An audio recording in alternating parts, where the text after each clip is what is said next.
الرحمن الرحیم ان الذين كفروا بعد ایمانهم ثم ازدادوا كفرا لن تقبل توبتهم واولئك هم الضالون ان الذين كفروا وماتوا وهم كفار فلن يقبل من احدهم ملء الارض ذهبا ولو افتدى به اولئك لهم عذاب الیم وما لهم من ناصرین لن تنالوا البر حتى تنفقوا مما تحبون وما تنفقوا من شيء فإن الله به عليم كل الطعام كان حلا لبني إسرائيل إلا ما حرم إسرائيل على نفسه من قبل أن تنزل التوراة قل فأتوا بالتوراة فاتلوها إن كنتم صادقين فمن افترى على الله الكذب من بعد ذلك فأولئك هم الظالمون قل صدق الله فاتبعوا ملة إبراهيم حنيفا وما كان من المشركين صدق الله العظيم۔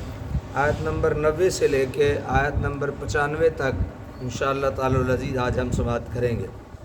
ان الذین کفروا بعد ایمانہم، یقیناً وہ لوگ جنہوں نے کفر اختیار کیا ایمان لانے کے بعد، ثم ازدادوا کفرا، پھر بڑھتے چلے گئے کفر میں، لن تقبل توبتہم، ہرگز نہ قبول کی جائے گی ان کی توبہ، واولئک هم الضالون، اور یہی لوگ ہیں جو گمراہ ہیں۔ ان الذین کفروا، جن لوگوں نے کفر کیا، وماتوا، اور مر گئے کفر ہی میں، وہم کفار، اور وہ کفر کی حالت میں تھے، فلن يقبل من احدهم ملء الارض ذهبا، ہرگز نہ قبول کیا جائے گا ان میں سے کسی سے زمین بھر سونا، ولو افتدى به، اگرچہ وہ اپنی نجات کے لیے افزانہ دیں اتنا سونا، اولئک لہم عذاب علیم، ایسے لوگوں کے لیے عذاب ہے دردناک، وما لہم من ناصرین، اور نہیں ہے ان کا کوئی مددگار۔ اسلام نے رحمت الہی سے مایوس ہو جانے کی سخت مذمت کی ہے، یعنی رحمت الہی سے ہم نے مایوس نہیں ہونا، اور سب گمراہوں کو واضح طور پہ بتا دیا کہ جب وہ سچے دل سے اپنے گناہوں پر نادم ہوں تو آئیں اور اس کی در رحمت پر دستک دیں، ان کے گناہ بخش دیے جائیں گے اور انہیں ایک اور زرعی موقع مل جائے گا اور ایک پاکیزہ زندگی کا اثر نو آغاز کر سکیں۔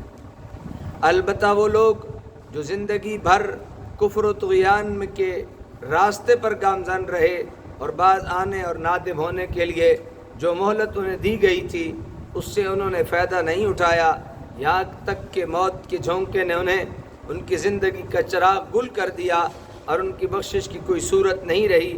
اگر وہ بے انداز سونا بھی فدیہ کے طور پہ ادا کرنا چاہیں تو رد کر دیا جائے گا اور کوئی ان کی شفاعت بھی نہ کرے گا، کیونکہ شفاعت گناہ گار مومنوں کے لیے ہوا کرتی ہے، کافر اور مشرک شفاعت کا مستحق نہیں ہوا کرتا۔ امید ہے سمجھ آ گئی ہوگی۔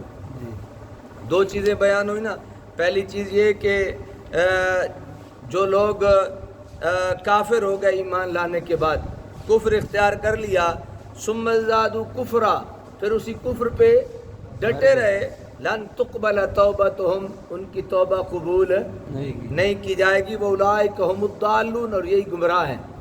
دوسری بات فرمائی کہ بے شک وہ لوگ جنہوں نے کفر کیا، وماتوا وهم کفار، اور اس حالت میں مرے کہ وہ کافر تھے، فلن يقبل من احدهم ملء الارض ذهبا ولو افتدى به، اگرچہ سونے کا ایک بہت بڑا خزانہ جو ہے وہ بھی ان کی طرف سے دے دیا جائے گا تو بھی قبول نہیں کیا جائے گا۔ اس کی وجہ یہ ہے کہ مومن کے حق میں توبہ، سفارش اور دعا قبول ہوتی ہے۔ بندہ ایمان سے مر گیا، اس کی طرف سے ہم فدیہ دیتے ہیں تو اللہ تعالیٰ سے کامل امید ہے کہ اللہ اس کے ساتھ بھلائی کا معاملہ کرے گا، اور اگر ہم ایسا کافر ہے تو کافر کی طرف سے ایک بہت بڑا خزانہ بھی دے دیتے ہیں تو اسے اس کا وہ فائدہ حاصل نہیں ہوگا۔ تیسرا سپارہ یہاں مکمل ہوا۔ لن تنالوا البر حتى تنفقوا مما تحبون، ہرگز نہ پا سکو گے تم کامل نیکی کا رتبہ جب تک نہ خرچ کرو راہ خدا میں ان چیزوں سے جن کو تم کیا رکھتے ہو، عزیز رکھتے ہو، وما تنفقوا من شیء، اور جو کچھ تم خرچ کرتے ہو، فإن اللہ به علیم، بے شک اللہ اسے جانتا ہے۔ یعنی ہم اللہ کی بارگاہ میں جو دیتے ہیں اللہ سے وہ چھپا ہوا نہیں ہوتا، تو ہمیں کیا دینی چاہیے؟ ایسی چیز دینی چاہیے جو ہمیں کیا ہو، محبوب ہو، ہمیں پسند ہو۔ کل الطعام کان حلا لبنی اسرائیل، سب کھانے کی چیزیں حلال تھیں بنی اسرائیل کے لیے، الا ما حرم اسرائیل علی نفسہ، مگر وہ جسے حرام کیا اسرائیل نے اپنے آپ پر، من قبل ان تنزل التوراۃ، اس سے پہلے کہ نازل کی گئی تورات، قل فاتوا بالتوراۃ فتلوها، آپ فرماؤ لاؤ تورات پھر پڑھو اسے، ان کنتم صادقین، اگر تم کیا ہو سچے ہو۔ فمن افترى علی اللہ الکذب، پس جو بہتان لگاتا ہے اللہ پر جھوٹا، من بعد ذالک، اس کے بعد، فاولئک هم الظالمون، تو وہی ظالم ہیں۔ قل صدق اللہ، آپ کہہ دیجئے سچ فرمایا اللہ نے، فاتبعوا ملت ابراہیم حنیفا، بس پیروی کرو تم ملت ابراہیمی کی جو ہر باطل سے الگ تھلگ تھے، وما کان من المشرکین، اور بالکل نہ تھے وہ شرک کرنے والوں میں سے۔ علامہ بیضاوی فرماتے ہیں کہ اپنی محبوب اور عزیز چیزوں کو راہ خدا میں خرچ کیے بغیر تم نیکی کی حقیقت تک، جو خیر و احسان کا درجہ کمال ہے، رسائی حاصل نہیں کر سکتے۔ یعنی جو کچھ دینا ہے تم نے بہتر دینا ہے، اور جو محبوب ہے وہ دینا ہے۔ البر سے مراد بر اللہ، یعنی اللہ کی رضا اور رحمت کے مستحق نہیں بن سکتے۔ محبوب اشیاء میں مال و متال، جسم و جاں، جاہ و منصب سب داخل ہیں۔ ان میں سے جو پیاری چیز ہے اسے اللہ کی راہ میں قربان کرنے سے ہی نیکی درجہ کمال حاصل ہو سکتا ہے۔ جب یہ آیت نازل ہوئی تو حضرت ابو طلحہ حاضر ہوئے، عرض کیا اللہ کے پیارے رسول، مجھے سب سے زیادہ عزیز اپنا باغ برحا ہے، حضور جہاں مناسب خیال فرماتے ہیں اسے خرچ فرمائیے۔ حضور صلی اللہ علیہ وسلم نے بڑی خوشنودی کا اظہار فرمایا اور حکم دیا اپنے قریبی رشتہ داروں کو دے دو۔ ایسی متعدد مثالیں احادیث میں موجود ہیں۔ نیکی میں درجہ کمال تو ملے گا عزیز ترین چیز خرچ کرنے سے، لیکن اگر اس کے علاوہ اس سے کم تر کوئی چیز خرچ کرو گے تو بھی عکارت یعنی ضائع نہیں جائے گی، بلکہ اس کے مناسب تمہیں اس کا معاوضہ دیا جائے گا۔ اس آیت کے پہلے حصے میں راہ خدا میں اچھی اور پسندیدہ چیز دینے کا ذکر فرمایا، پچھلے حصے میں اخلاص نیت کی طرح توجہ دلائی، یعنی اللہ تمہاری نیتوں کو جاننے والا ہے، اگر تم نے ریا اور نمود کے لیے خرچ کیا تو عکارت جائے گا یعنی ضائع جائے گا۔ یہود نے حضور صلی اللہ علیہ وسلم پر ایک اور اعتراض کرنا شروع کیا، آپ دعویٰ تو کرتے ہیں ملت ابراہیمی کا، حالانکہ اونٹ کا گوشت اور دودھ جو شریعت ابراہیمی میں حرام تھا اسے آپ حلال جانتے ہیں، اسے آپ کیا جانتے ہیں؟ حلال جانتے ہیں۔ اس آیت میں ان کے اس اعتراض کا جواب ہے کہ تمہارا یہ کہنا غلط ہے کہ یہ چیزیں شریعت ابراہیمی میں حرام تھیں، نہیں، بلکہ انہیں تو حضرت اسرائیل یعنی یعقوب علیہ السلام نے بعض طبیبوں کے مشورہ سے استعمال کرنا ترک کیا تھا۔ یعنی کہتے تھے نا کہ تم ملت خلیلی کے کہتے ہو دعوے دار ہو، اور یہ دو چیزیں دودھ اور گوشت استعمال کرتے ہو، حالانکہ ان پہ کیا تھی؟